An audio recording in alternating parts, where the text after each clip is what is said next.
ಓಂ ಸಾಯಿರಾಮ್. ಅಧ್ಯಾಯ 36. ದಕ್ಷಿಣೆ ಅದರ ರಹಸ್ಯ. ಶ್ರೀ ಗುರುಭ್ಯೋ ನಮಃ. ಸಾಯಿನಾಥರ ದರ್ಶನಕ್ಕೆಂದು ಒಂದು ಬಾರಿ ಗೋವಾದಿಂದ ಇಬ್ಬರು ಭಕ್ತರು ಆಗಮಿಸಿದರು. ಬಾಬಾ ಒಬ್ಬರಿಂದ ಮಾತ್ರ ದಕ್ಷಿಣೆ ಪಡೆದರು. ಶ್ಯಾಮ್ ಅವರು ಈ ಬಗ್ಗೆ ಗುರುಗಳಲ್ಲಿ ಕೇಳಿದಾಗ ಬಾಬಾ ದಕ್ಷಿಣೆಯ ರಹಸ್ಯ ತಿಳಿಸಿದರು. ನಾನು ಯಾರಿಂದಲೂ ಸುಮ್ಮನೆ ದಕ್ಷಿಣೆ ಸ್ವೀಕಾರ ಮಾಡುವುದಿಲ್ಲ. ಅದಕ್ಕೆ ಅರ್ಥವಿರುತ್ತದೆ. ನಾನು ದಕ್ಷಿಣೆ ಕೇಳಿದ ವ್ಯಕ್ತಿ ಆತನಿಗೆ ಉದ್ಯೋಗ ದೊರೆತರೆ 15 ರೂಪಾಯಿಗಳನ್ನು ದೇವರಿಗೆ ಅರ್ಪಿಸುವೆನೆಂದು ಹರಕೆ ಹೊತ್ತಿದ್ದ. ಈ ಹರಕೆಯ ಋಣ ಪರಿಹಾರಕ್ಕೆ ನಾನು ಆತನಿಂದ 15 ರೂಪಾಯಿ ಪಡೆದೆ. ಬಾಬಾ ಒಂದು ಬಾರಿ ಪ್ರಸಂಗವೊಂದನ್ನು ಶಿಷ್ಯರಿಗೆ ತಿಳಿಸಿದರು. ಸಮುದ್ರ ತೀರದಲ್ಲಿ ಅಲೆದಾಡುತ್ತಾ ಒಂದು ಕಟ್ಟೆಯ ಮೇಲೆ ಕುಳಿತಾಗ ಸಮೀಪದ ಮನೆಯ ಮಾಲೀಕನೊಬ್ಬ ಮಲಗಲು ಸ್ಥಳವನ್ನು ತೋರಿಸಿದನು. ನಿದ್ರೆಯಲ್ಲಿ ಅವನ ಬಳಿ ಇದ್ದ 30,000 ರೂಪಾಯಿ ಕಳುವಾಗಿತ್ತು. ಇದನ್ನೇ ಯೋಚಿಸುತ್ತಾ ದುಃಖಕ್ಕೀಡಾಗಬೇಕಾಯಿತು. ಅನ್ನಾಹಾರಗಳು ಬೇಡವಾಯಿತು. ಅಷ್ಟರಲ್ಲಿ ಫಕೀರನೊಬ್ಬನು ಅಲ್ಲಿಗೆ ಬಂದನು. ನೀನು ನಾನು ಹೇಳಿದಂತೆ ಕೇಳಿದರೆ ಹಣ ಸಿಗುತ್ತದೆ. ನೀನೊಬ್ಬ ಸಾಧುವಿನ ಬಳಿಗೆ ಹೋಗು, ಅವನಲ್ಲಿ ಪೂರ್ಣವಾಗಿ ಶರಣಾಗು ಎಂದು ಆತನು ಹೇಳಿದನು. ಅದರಂತೆ ಹೊರಟಾಗ ಹಡಗಿನಲ್ಲಿ ಸ್ಥಳ ಸಿಗಲಿಲ್ಲ. ಹೇಗೋ ಜಾಗ ದೊರಕಿಸಿ ಊರು ತಲುಪಿ ದ್ವಾರಕಾಮಯಿಗೆ ತಲುಪಿದನು.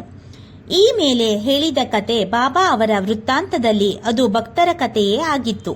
ಸರ್ವಾಂತರ್ಯಾಮಿ ಬಾಬಾ ಅವರಿಗೆ ವಿಷಯ ಸಂಪೂರ್ಣವಾಗಿ ತಿಳಿದಿತ್ತು. ಈ ಕಥೆಯ ಮೂಲಕ ಬಾಬಾ ಭಕ್ತರ ಹರಕೆ ನೆನಪಿಸಿದ್ದರು.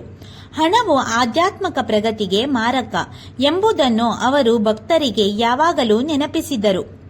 ಈ ವಿಷಯ ಭಗತ್ ಮಾಳಸಾಪತಿಯವರ ಪ್ರಸಂಗದಲ್ಲಿ ನಮಗೆ ತಿಳಿದುಬರುತ್ತದೆ. ಒಮ್ಮೆ ವ್ಯಾಪಾರಿಯೊಬ್ಬರು ಮಾಳಸಾಪತಿಯವರಿಗೆ ಅಪಾರವಾದ ಹಣ ಕೊಟ್ಟರು. ಆದರೆ ಅದನ್ನು ಬಾಬಾ ಉಪಯೋಗಿಸಲೇ ಆಸ್ಪದ ಕೊಡಲಿಲ್ಲ. ಅವರು ಕಡುಬಡವರಾಗಿಯೇ ಉಳಿದರು. ಗೋವಾದಿಂದ ಬಂದಿದ್ದ ಭಕ್ತರು ತಮ್ಮ ಅಡಿಗೆಯಾದ ವಿಶ್ವಾಸಘಾತಕನಿಂದ 30,000 ಅಪಹರಿಸಿದ್ದು ಬಾಬಾ ಅವರಿಗೆ ಹೇಗೆ ತಿಳಿಯಿತೆಂದು ಆಶ್ಚರ್ಯಪಟ್ಟರು. ಫಕೀರರೊಬ್ಬರು ಶಿರಡಿಗೆ ಹೋಗಿ ಬಾಬಾ ಅವರ ದರ್ಶನ ಪಡೆಯಲು ಹೋಗುವಂತೆ ಸೂಚಿಸಿದ್ದು ಸತ್ಯವಾಗಿತ್ತು.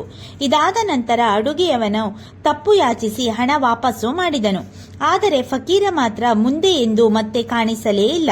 ಹರಕೆ ಮರೆತ ನನಗೆ ಬಾಬಾ ಕಣ್ಣು ತೆರೆಸಿದರು ಎಂದು ಆತ ಮನದುಂಬಿ ಹೇಳಿದರು.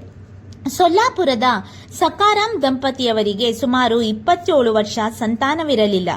ಎಲ್ಲಾ ದೇವರಿಗೂ ಹರಕೆ ಹೊತ್ತರೂ ಪ್ರಯೋಜನವಾಗಲಿಲ್ಲ. ಮಸೀದಿಗೆ ಬಂದು ಬಾಬಾ ಅವರ ಸೇವೆಗೆ ಅವರು ನಿಂತರು.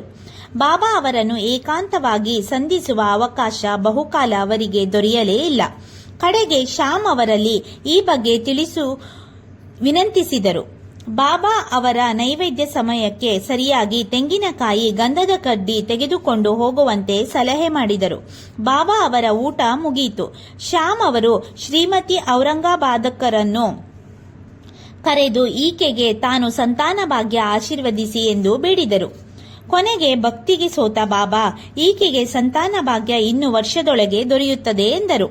ಆಗ ತೆಂಗಿನಕಾಯಿಯನ್ನು ಒಡೆದು ಒಂದು ಭಾಗವನ್ನು ಆಕೆಗೆ ನೀಡಿ ಬಾಬಾ ಹೇಳಿದರು, ತಾಯಿ, ನಿನಗೆ 12 ತಿಂಗಳಲ್ಲಿ ಸಂತಾನ ದೊರೆಯದಿದ್ದರೆ ದೇವರನ್ನು ಮಸೀದಿಯಿಂದ ಓಡಿಸುತ್ತೇನೆ. ನನ್ನ ಮಾತಿಗೆ ನೀನೇ ಸಾಕ್ಷಿ ಎಂದರು. 1 ವರ್ಷದೊಳಗೆ ಶ್ರೀಮತಿ ಔರಂಗಾಬಾದಕರಿಗೆ ಪುತ್ರ ಸಂತಾನವಾಯಿತು. 5ನೆಯ ತಿಂಗಳಲ್ಲಿ ತಾಯಿ ಮಗು ಶಿರಡಿಗೆ ಬಂದು ಬಾಬಾ ಅವರ ಆಶೀರ್ವಾದ ಪಡೆದರು. ಬಾಬಾ ಅವರಿಗೆ ಅವರು ನೀಡಿದ 500 ರೂಪಾಯಿ ಕಾಣಿಕೆಯಿಂದ ಕುದುರೆ ಶ್ಯಾಮಕರ್ಣನಿಗೆ ವಸತಿ ನಿರ್ಮಿಸಲಾಯಿತು.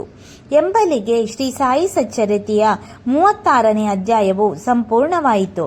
ಓಂ ಶ್ರೀ ಸಾಯಿನಾಥಾಯ ನಮಃ.